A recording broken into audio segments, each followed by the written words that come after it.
Hey guys, Michael right here. I'm currently switching from a DSLR to a mirrorless camera, and I'm going to give you my first impressions, the good, the bad, and some of the things I just didn't anticipate.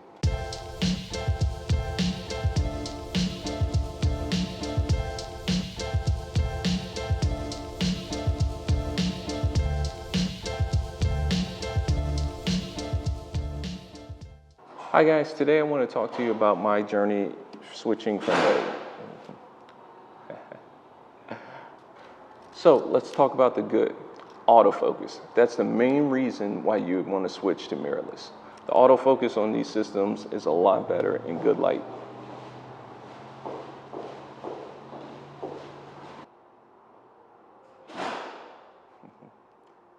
Take 5.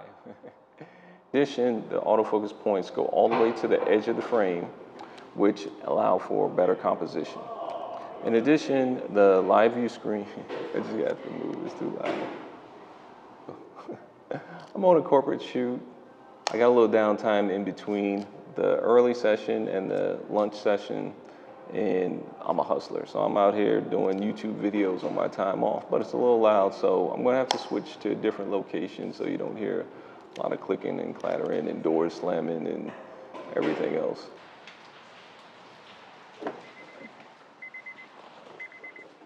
Well, as you can see, we changed locations. It's quieter, doesn't exactly look better, but I was limited on options. Inside the hotel, everywhere I went, there was background music playing that was just too loud, or waiters and whatnot. And as you can see, sunny South Florida, it's raining outside today, so I couldn't really get any shots outside. So we're in the car in the garage. I'm hell-bent on getting this video out because I want to drop one video a week. But anyway, one of the main reasons why you would want to switch from DSLR to mirrorless is the eye autofocus. That's the big headline thing.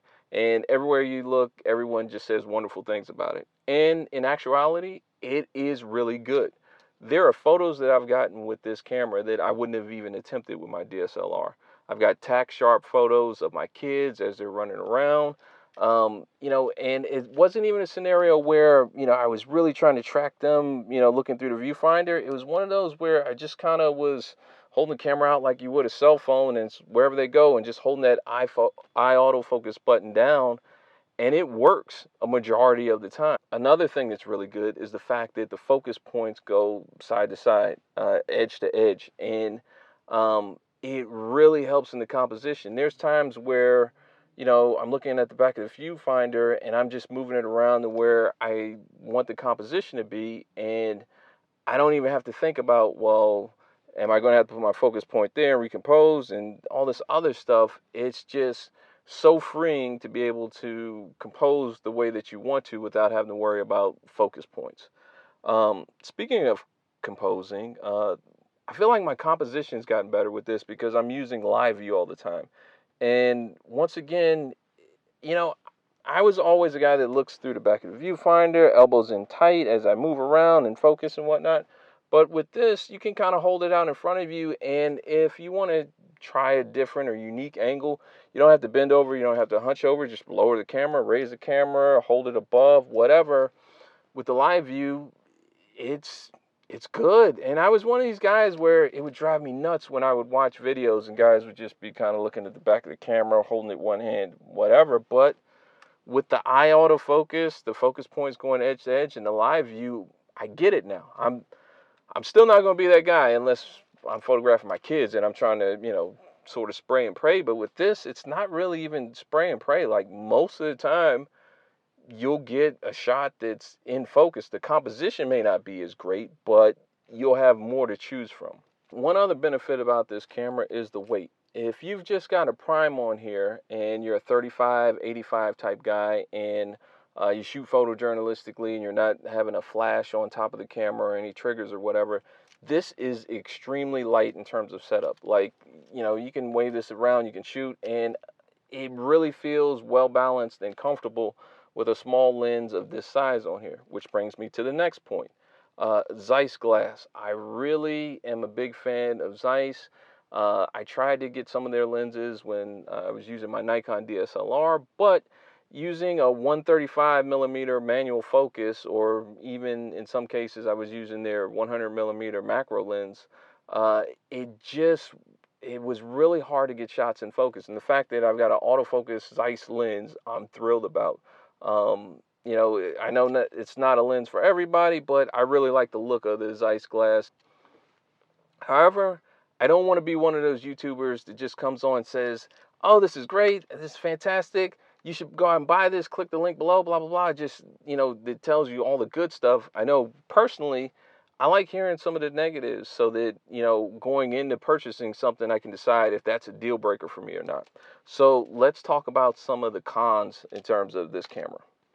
This camera has a lot of weird quirks to it, like just the memory cards. The slot 2 is where 1 should be, or 1 is where 2 should be.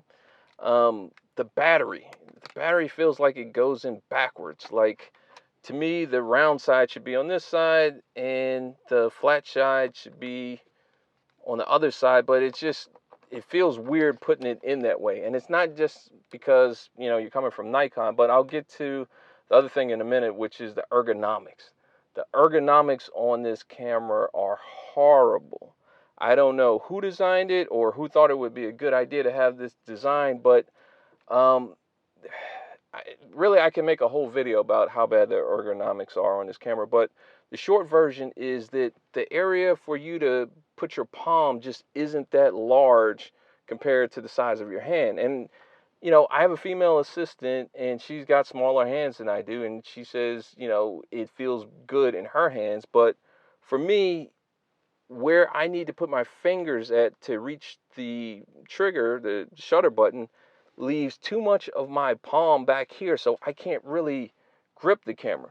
With the Nikon cameras, the grip is not only larger, but it's rounded, whereas this is kind of flat, like, you know, square shape. So when you go to grip it, you put in kind of you can't really get your palm around it to be able to grab onto it like you would if you had a cup or something. You wouldn't hold a cup like this. You'd want to get it in the palm of your hand. Well, it's the same thing with the camera. I can't really get the camera in the palm of my hand because then my fingers can't get to where they need to be to touch all the buttons. But if I put my fingers where they need to be, then most of the palm of my hand is back here. Now, I also purchased the grip as well, but it doesn't really help as much because it's just as thin. So I still don't have anywhere to grab onto with back here. And when you switch and put like a much larger lens, like the 24-7 2.8, you know, a lot of that weight, it becomes front heavy. But the short version is the ergonomics aren't good on this camera. You know, the first night that I had it, it took me a while to set up the menu.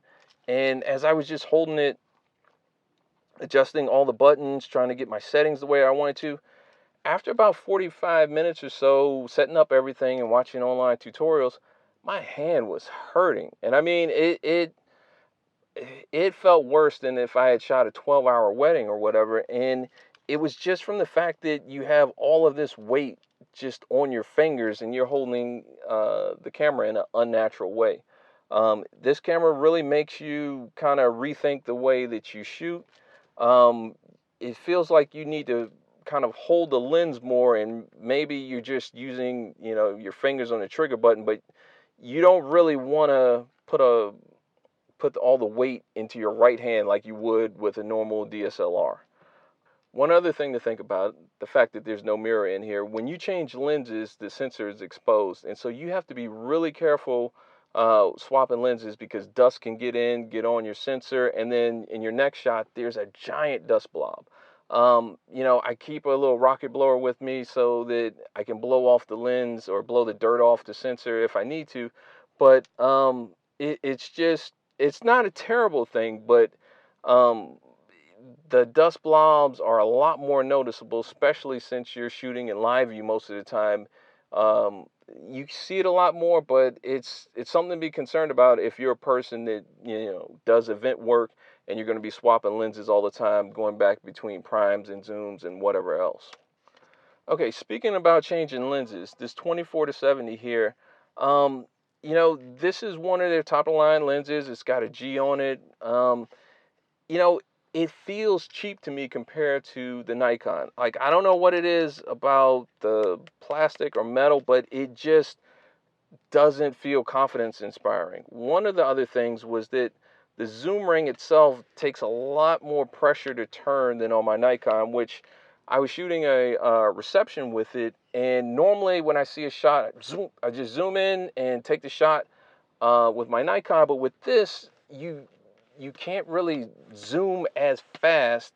I mean, it's not terrible, but it just takes more effort. It got to the point to where, I bought this lens used on eBay, and I was like, maybe something's wrong with it. Like, the zoom ring feels really stiff, or maybe it's because it's a newer model. The guy said he only had a couple of months before he sold it. But I went to another photographer that I know that shoots Sony, and I used his zoom ring, and I mean his 24-70, and the zoom ring felt exactly the same. So I don't know if it's just a Sony thing or if it's just this lens, but again, the zoom ring feels stiff, and again, the materials don't feel that confidence inspiring. Like, speaking of shooting receptions, the one thing that I guess all mirrorless cameras struggle with is low light autofocus, and you know, shooting a reception with it, it just was not great. There is no autofocus assist tracking beam.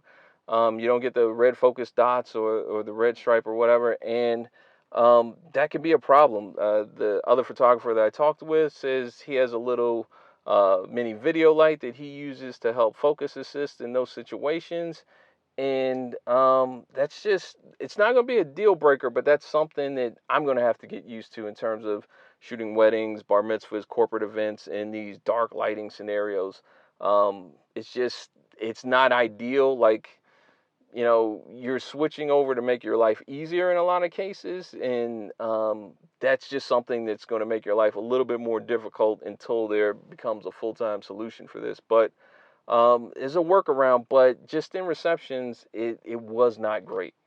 One other thing I don't like is the blackout delay. Now, if you're shooting outside in bright light at a fast shutter speed, the blackout delay doesn't feel that long. But if you're shooting inside in a reception or a darker scenario where you're at a slower shutter speed, it feels a lot slower. Like, when I was shooting at the recent reception with my DSLR, as soon as you press the shutter release button, it blacks out when the shutter fires, but as soon as it's done, you're right back up and you can see immediately.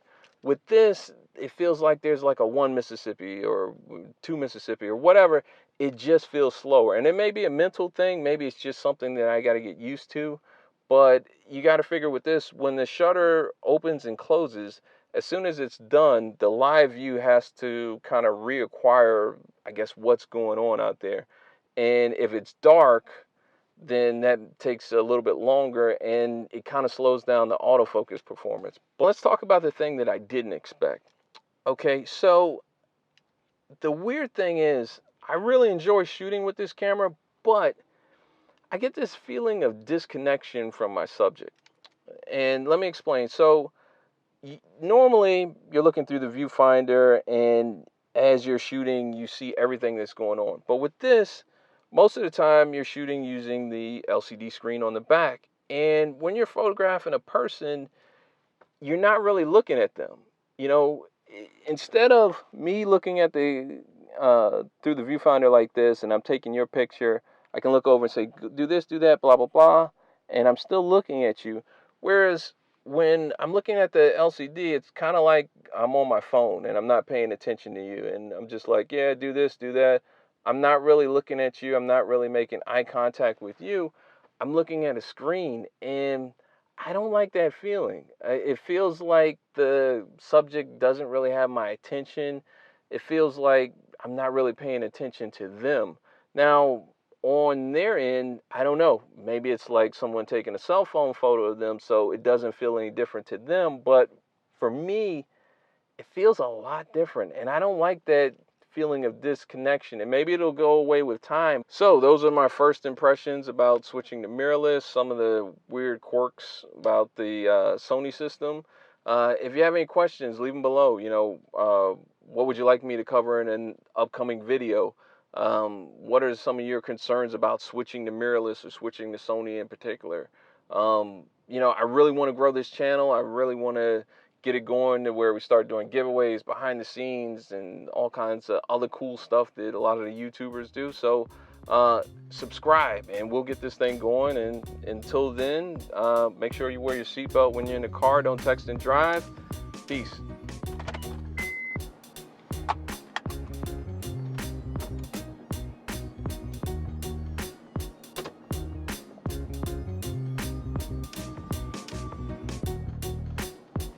Whoa, that is not good.